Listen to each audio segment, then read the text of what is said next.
За дараагийн маань хэсэг болохоор нүдтэй холбоотой. Буюу sales гэдэг хэсэг байгаа. За эхний команд маань болохоор оруулах гэдэг команд байдаг. За оруулах гэдэг маань болохоор тухайн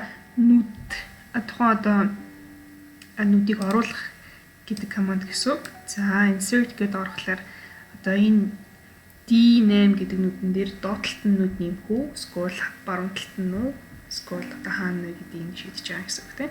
За доор нь нүд нэмье гэх юм бол энэ хэсэгт нэг нүдийг л нэмжээ тийм.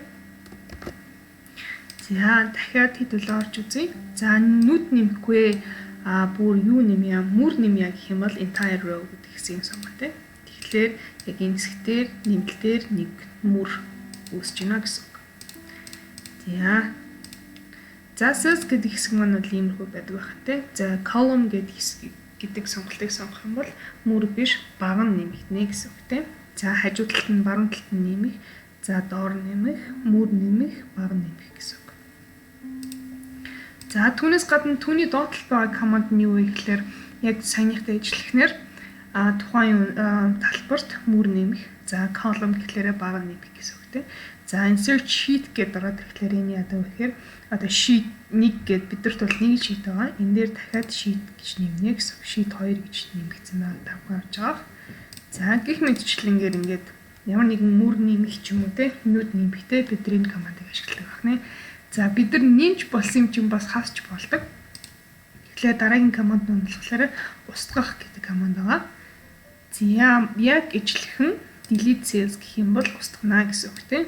За үүний дээр байгаа одоо нүдийг устгая гэх юм бол энэ хэсгийг дарна тийм. Тэгэх юм бол squatter дүрм маань ингээд арилжиж байгаа гэсэн үг.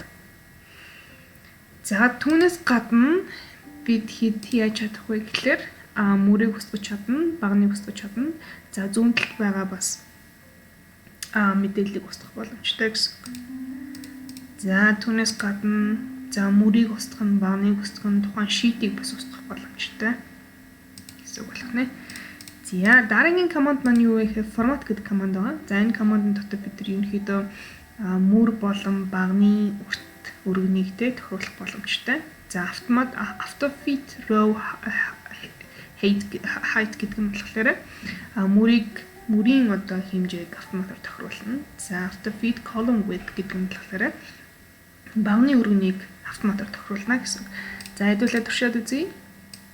За энийг жоохон басгачих тийм. Тэгэх юм бол за бид нар мөрийн одоо уртыг автоматар fit хийе гэх юм бол энэ дээр тарчгаар автоматар юу гэдгийг жинхэнэ дүрэг гэдэг энэ текстэндээ тохируулаад оруулаад ирж байна гэсэн. За гэх мэтчлэн. За түүний дараа hide and unhide гэхлээр ямар нэгэн одоо мөрийг нуух, эсвэл тухайн sheet-ийг нуух, багныг нуух гэдэг ч юм уу тийм. Одоо нуух тийм боломжтой бас сонголтууд байдаг. За энэ хэсгийг бол бас сонгож болно. За энийг ингээд сонгочгоор энэ хараа 7 9 гээд орчиж байгаа. Тэгэхээр 8 гэдэг мөрийг бол хайдлцсан буюу нууцсан байна гэсэн үг тийм. За та хэд нуусан баг мөрийг буцаагаад яг олё гэх юм бол unhide гэж болдог тийм. Тэгэхээр тухайн мөрөө багнаа идэвхжүүлж агаад энэ хоёр сонголтын аль нэг сонгоно гэсэн үг. За тухайн sheet-ийг нэрлэж болдог. Тухайн sheet-ийг бас одоо copy хийж хуулах боломжтой. Тухайн tab буюу одоо энэ sheet-ийг бас одоо өнгө оруулж ирэх боломжтой. Жишээлбэл шоронгоор, ногоон өнгөөр гэдэг чинь цэхэр өнгөөр гэдэг ч юм уу.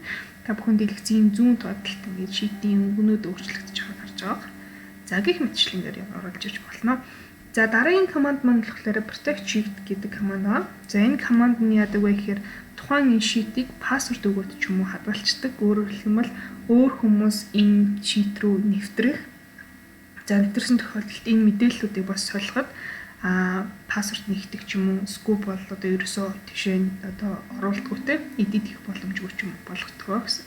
За түүнээс гадна бас тухайн одоо нүдийг бас локалж болдог буюу одоо түгжиж болдог гэсэн үг те. За түүний дараагийнх нь болохоор format cells гэдэгт нь яг хоёр тухайн нүдийг өмнө бидний үзэжсэн командуудаар өнгө дүрсийг те харагдах байдлыг өөрчлөх бас боломжтой байдаг гэсэн.